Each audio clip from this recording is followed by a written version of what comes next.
My wife mocked me in front of her friends, saying he is terrible in bed. Then her best friend laughed and said, "Actually, he is amazing." She panicked and started screaming. Saturday evening, we were hosting her college friends' annual gathering. The one clerk looked forward to all year. 8 women, wine flowing, cheese boards, appetizers. I would spend 3 hours preparing. Another filling our living room. I stepped into the kitchen to grab more ice when I heard her voice coming from the living room. Clear, confident, cruel. She was not even trying to be quiet. Honestly, girls, I don't know what to do anymore. He has absolutely no idea what he is doing. It's like doing with a teenager who learned everything from bad porn and thinks that's how real sex works. Leather crafted, high-pitched, gleeful, guided by the gossip, by the intimate betrayal. I froze by the refrigerator, ice bag in my hands, heart shoppings, breath catching, everything inside me going cold. The bed. Someone asked, Jessica maybe or Amanda. Had to tell through the surrounding in my yards or class burst too familiar. So casual like she was discussing a student review. He thinks he's some kind of expert, some kind of lover, like he's God's gift, but it's just awkward and mechanical and boring. Sometimes I just lay there thinking about my grocery list or planning my day, deciding what to make for dinner, anything to pass the time until it's finally over. More louder now, someone said, "Oh my god, Claire." In that scandalized but related tone, someone else said, "You are terrible." While laughing, more details followed, details I want a repeat. About position that did not work, about duration too short apparently, about sound I made that she found ridiculous, about things I would say in intimate moments that she now mocked, all of it laid bare, all of it exposed, all of it used for entertainment. I stood there in my own kitchen, in the house I paid the mortgage on, ice melting in my hands, water dripping onto the floor, listening to my wife of 6 years destroy me for laughs. Killer my wife, the woman I would meet in that ceremony by the lake, a woman I would trusted with everything, a woman who smiled at me every morning and kissed me good night and said I love you, like she meant it, tearing me apart, humiliating me, using our most intimate moments as comedy material for her friends' amusement. I did not storm in, did not confront her, did not make a scene, did not give her what she might have wanted. Drama, emotion, reaction. I took a breath, deep breath, steadying breath, smile fixed my face. Returned to the party with eyes host, refilled wine glasses, brought out more food from the oven, laughed at jokes I did not hear, made small talk I did not remember, smiled until my face hurt, but inside everything had changed, everything had shifted, something fundamental had broken, something that would not be fixed, could not be fixed. The man who had walked into the kitchen no longer existed. The next day, her best friend Sarah texted me, "Can you talk? It's important, please." We met for coffee that afternoon. Sunday, 2 p.m. A small place downtown called View Heaven, quiet corner table, private. Sarah looked uncomfortable when she arrived. Guilty even could not meet my eyes at first. Kept stealing her late adding sugar. She did not need anything to avoid looking at me. I could not sleep last night, she said, finally starting at her cup. Voice quiet. What Claire said about you, what she said in front of everyone. It was not right. You don't deserve that. Nobody deserves that kind of humiliation. It is what it is, I said. Voice flat in pity, dead inside. No, it's not. Sarah looked up, finally looked me in the eyes. She has been complaining about you for months. Everything we meet for lunch, every girl's night, every phone call, you were her favorite topics, her favorite punching bag, her favorite joke. My stomach dropped, sank months, at least 6, maybe longer. Maybe since the beginning. I don't know. Stop counting, stop listening.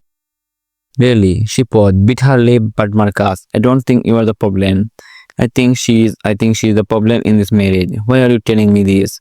Because someone should, because it's not fair, because you are a good person and she treats you like garbage, like you are disposable, like you don't matter. Sarah hesitated, looked down, looked up, and because I would be always thought you were different, better than she deserved, too good for her. Honestly, way too good.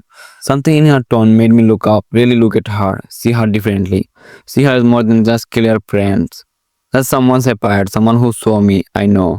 She said quietly, reading my expression. She's my best friend. I would been friends since college, 15 years, roommates for freshman year, in each other's weddings. But I'm tired of watching her treat you like this. Tired of watching her mock you behind your back.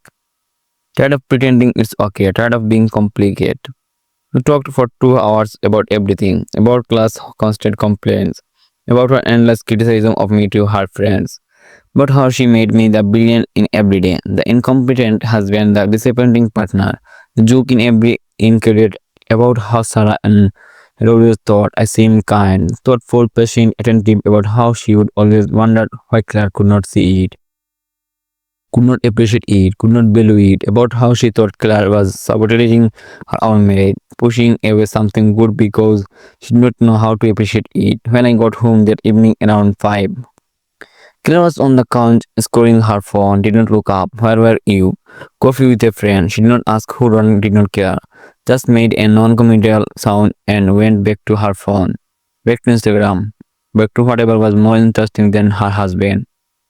Perfect. Sarah and I started meeting regularly after that.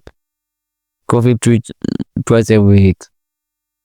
Tuesday morning before work, Thursday afternoons during lunch, dinner occasionally on Friday nights when Claire was working late at the law firm or out with her own friends.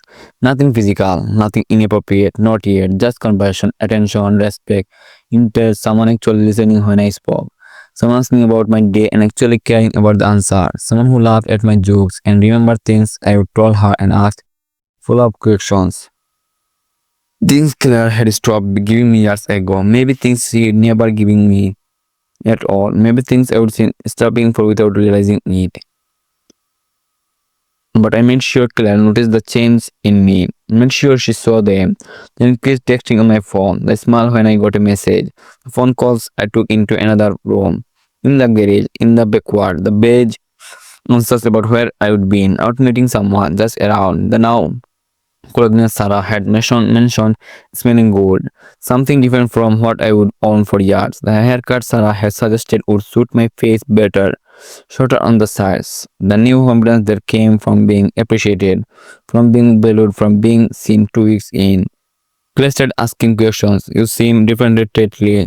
Suspicious, uncertain. Do I? Innocent, causal, more distant, distracted, like you are somewhere else. Maybe I'm just busy with work. Charged dismissive, but her eyes said she just suspected something. Said she was calculating, wondering, worrying. She started checking my phone when I was in the shower, going through my message when I was asleep, looking through my emails when I left my laptop open on the kitchen counter, searching my pockets, checking credit card statement. She found nothing. I had been careful. Sarah and I used signal message that disappeared, communicated carefully, left no digital trail, no evidence, no proof, but the pain was eating at Claire. I could see it growing, spreading in her questions, in her suspicious, in the way she was me, in the way she analyzed every word, every action, every expression. Good. Let's it at her. Let it consume her. Let her feel what uncertainty feels like. 3 weeks after that first party, we hosted another gathering. Same friends, same living room, same wine. 3 bottles of red, 2 bottles of white. Same appetizers, cheese board, Worcestershire stuffed mushrooms, shrimp cocktail. This time I was ready. This time I had a plan. I made sure Sarah and I were deep in conversation when everyone arrived. Sitting close on the couch, closer than necessary, laughing, comfortable, familiar, her hand occasionally touching my arm when she made a point. Me leaning into her the better, whispering things that made her laugh inside, jokes nobody else understood.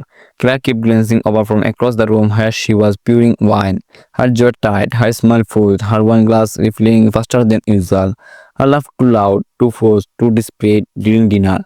Pasta, primavera, Caesar salad, garlic bread. The conversation turned to relationship. Someone's sister was getting divorced after 10 years. Someone's brother was getting engaged after dating for 6 months. It is so hard, Jessica said. Sounding dramatic, you have to keep working at it constantly. It's not like the movies. It's not like a romance novels. It's a real work. Client jumped in immediately. Exactly, sometimes you have to accept that your partner has limitations, that you are never going to be perfect, that you have to lower your expectations. You will be disappointed forever. The room went quiet, uncomfortable. This is too personal, too specific, too raw. Sarah looked at her cool, calm, calculated limitations. You know what I mean? Claire, waving her hand. Dismissive. Things they are not good at. Things you just have to live with. Things that will never change, no matter how much you want to them to. No matter how much you try to fix them. Like what? Sarah praised, voice sharp now, pointed. Claire took a long sip of wine, building confidence, building courage, building momentum. Well, some men think they are amazing in bed when they are actually not. when they're actually terrible, but too irritated to realize it, too proud to see reality. Several friends laughed nervously. Uncomfortable laughs. Others looked away, studied their plates. Amanda checked her phone. Jessica refilled her wine glass. Ken suddenly needed the bathroom. Oh, we are doing this again. Sarah said her voice cutting cold steel.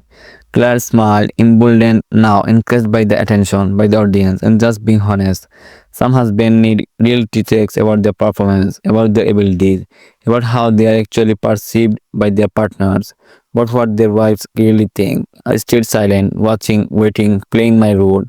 The clueless husband, the oblivious target, the joke who does not know he is the punch line. That must be so frustrating for you. Sarah said slowly, deliberately. You have no idea. Clear. Learning forward now, limited. I will be tried to hide, tried to guide him, tried to teach him, but he does not get it. Proud of himself, so confident, so sure he is good. It would be funny if it was not so pathetic. If I did not have to live with it. The friends were frozen now, deer in headlights. This had gone way too far. Way past acceptable, but nobody knew how to stop it. Nobody knew how to intervene without making it worse. That's when Sarah leaned back in her chair and smiled. That knowing smile, that act with the canary smile, that smile that said everything. Funny you should say that. Expression shifted, transformed, confident, uncertain. Put to suspicious smile fading. Sarah glanced at me. Then back at Claire, held her gaze steady, unflinching. It means maybe you are not the best judge of your husband's silent. Dead silent. Even the background music seemed to stop. Even the air seemed to still. Claire's face changed, color draining, voice uncertain. Sarah, what are you saying? I am saying that perhaps the problem is not him. Perhaps the problem is you. I am saying that perhaps the problem is not him. Perhaps the problem is you are the one who does not know what you are doing. Perhaps you are one of the who's terrible in bed, blaming him of your own failures. How would you know? Claire's voice had an edge now. Then just panicked, shaking, pulled out her phone, unlocked it slowly. Deliberately sitting the table, face down between them, right in the center, right where everyone could see. Everyone stared at it like it was a bomb, a grenade within the pin pulled, a weapon about to detonate. Because I asked him myself, her floor, one sloshing over the rim of her glass, spilling on the white tablecloth, red stains spreading, talking about everything you said was true. If yours really was terrible as you claimed, as bad as you described to all of us, to everyone who would listen, to anyone who would pay attention to your complaints. The blood drained from Claire's face, actually drained, white as pepper, white as snow. And what did you, Sarah? What did you do? Sarah smiled widened, cool now, satisfied, victorious, truth about what? Class buzz rising, cracking, breaking about whether your husband is actually terrible in bed or if you are just a terrible three. Judge or terrible partner or a terrible wife or all three. Then at Sarah. Then at the phone on the table, trembling digital tremors. Tell me you did not. I swear to God. Swear what? Her phone held it casually like it was nothing. Like it wasn't a nuclear bomb. Treating him like garbage. That you will stop humiliating me. Bit late for that. Hands were shaking harder now, her whole body vibrating, voice desperate, pleading, show me that phone right now, show me what's on that phone. Afraid of what you will see, afraid of what I found out, afraid of what I discovered about your husband. Show me right now. Sarah held up the phone, turned it slowly so Clark could see the screen, so everyone could see her reaction. Green showed a text thread, photos, timestamps, message, intimated message that left nothing to the imagination. When I grabbed the phone, ripped it from Sarah's hand, yanked it, started scrolling frantically, desperately, fingers shaking, eyes widening with each swipe. Her face went from white to red to purple. A progression of horror, eyes widening, mouth opening, breath catching. Oh my god. Oh my god, this is not it, not. This cannot be. How did she throw the phone at Sarah? Heart violent, it bounced off her shoulder and crashed onto the table. Skin cracking, turned to me with blue eyes. Mascara already running, makeup smearing, bus breaking. Tell me this is not real. Tell me she's lying. Tell me this was some kind of sick joke. Tell me you did not do this. Burst level, emotionless, you slept with my best friend. You cheered me on me with Sarah, with best friend science college. We had an affair, table gasped, shocked, horrified, scandalized, phones coming out, recording probably. This would be here by morning, delivered theatrically, walked over to where I was sitting. put her hand on my shoulder, possessive, climbing, owning Claire, dead in the eye, and said the word that ended everything. Actually, he's amazing.